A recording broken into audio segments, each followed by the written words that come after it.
जय श्री कृष्ण दोस्तों। आज हम घृणा के बारे में बात करेंगे।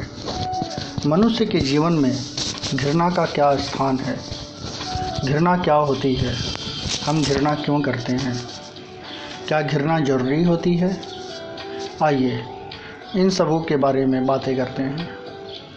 निंदा, क्रोध और घृणा ये सभी दुर्गुण हैं, लेकिन मानव जीवन में से अगर इन दुर्गुणों को निकाल दीजिए तो संसार नरक हो जाएगा। यह निंदा का ही भय है जो दुराचारियों पर अंकुश का काम करता है। यह क्रोध ही है जो न्याय और सत्य की रक्षा करता है, और यह घृणा ही है जो पाखंड और धूर्तता का दमन करती है। निंदा का भय न हो, क्रोध का आतंक न हो, घृणा की धाक न हो तो जीवन अस्त व्यस्त हो जाएगा और समाज नष्ट हो जाएगा। इनका जब हम दुरुपयोग करते हैं तभी ये दुर्गुण हो जाते हैं। लेकिन दुरुपयोग तो अगर दया, करुणा, प्रशंसा और भक्ति का भी किया जाए तो वह दुर्गुण ही हो जाएगा। अंधी दया अपने पात्र को पुरुषार्थहीन बना देती है। अंधी करुणा कायर, अंधी प्रशंसा घमंडी और अंधी भक्ति मनुष्य को धूर्त बना देती है। प्रकृति जो कुछ भी करती है जीवन की रक्षा के लिए ही करती है। आत्मरक्षा प्राणी का सबसे बड़ा धर्म है और हमारी सभी भावनाएं और सभी मनोवृत्तियां इसी उद्देश्य की पूर्ति करती हैं। कौन नहीं जानता कि वही विष जो प्राणों का नाश कर सकता है, प्राणों का संकट भी दूर कर सकता है। अवसर और अवस्था का ही भेद है। मनुष्य को गंदगी से, दुर्गंध से, जघन्य वस्तुओं से क्यों स्वाभाविक घृणा होती है? केवल इसलिए कि गंदगी और दुर्गंध से बचे रहना उसकी आत्मरक्षा के लिए आवश्यक है। जिन प्राणियों में घृणा का भाव विकसित नहीं हुआ, उनकी रक्षा के लिए प्रकृति ने उन्हें दुबकने, छिपने की शक्ति डाल दी। मनुष्य विकास क्षेत्र में उन्नति करते करते इस पद को पहुंच गया है कि उसे हानिकर वस्तुओं से आप ही घृणा हो जाती है। घृणा का ही उग्र रूप भय है और परिष्कृत रूप विवेक। ये तीनों एक ही वस्तु के नाम हैं, उनमें केवल मात्रा का अंतर है। तो घृणा स्वाभाविक मनोवृत्ति है और प्रकृति द्वारा आत्मरक्षा के लिए रची गई है। या यूँ कहो कि वह आत्मरक्षा का ही एक रूप है। अगर हम उससे वंचित हो जाएं तो हमारा अस्तित्व बहुत दिन के लिए नहीं रहेगा। जिस वस्तु का जीवन में इतना मूल्य है उसे स्थिर होने देना अपने पाँव में कुल्हाड़ी मारने जैसा है।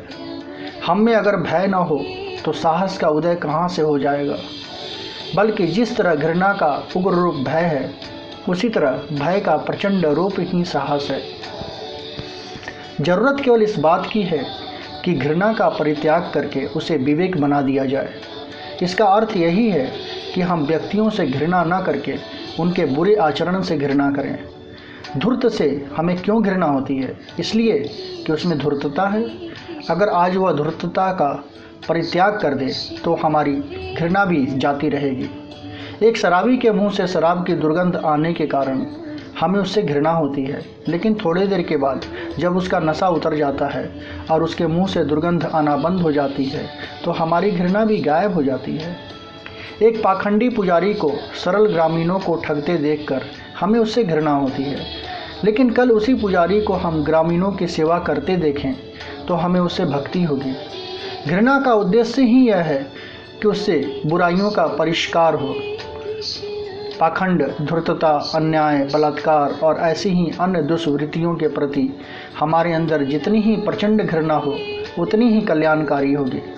घृणा के शिथिल होने से ही हम बहुधा स्वयं उन्हीं बुराइयों में पड़ जाते हैं और स्वयं वैसा ही घृणित व्यवहार करने लगते हैं।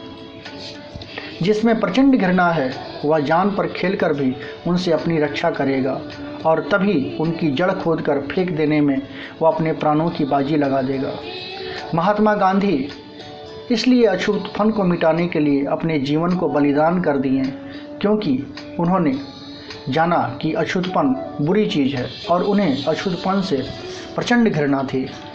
जीवन में जब घृणा का इतना महत्व है तो साहित्य कैसे उसकी उपेक्षा कर सकता है, जो जीवन का ही प्रतिबिंब है।